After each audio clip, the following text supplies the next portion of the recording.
屏东东港的安泰病院昨发生火灾，造成8患者一个员工死亡。今仔日检方甲消防局的人员有登去到现场来搜证，要调查火灾原因。因为安泰病院的营务院长苏清泉透早有去甲死者的家属致意。针对这件火灾，苏清泉讲，恐惊是因为风太来，甲供电无稳定有牵连。不过台电表示，在现场供电正常，设备无损伤。因为苏清泉是佮讲，伊袂使佮黑白讲啊。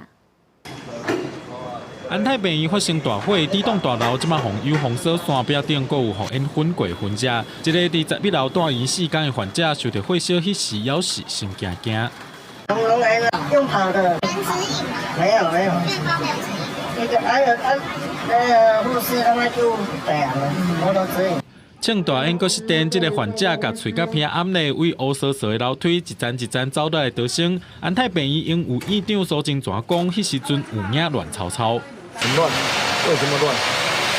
家属乱，医护人员乱，病床全部推出来，还有消防队那个房间一直开给他们用，所以这个是复合性的，又碰到大台哦。将来要怎么来克服哦？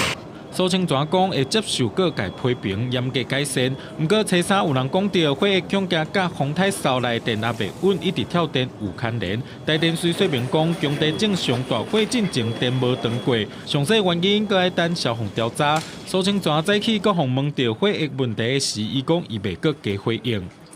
我被告诫不要跟政府对干，所以我不讲话。但是我们的督导，我们的副理长跳电这几天跳电几点几分几秒跳电，他们都记得清清楚楚。最终责任就是苏清泉负责。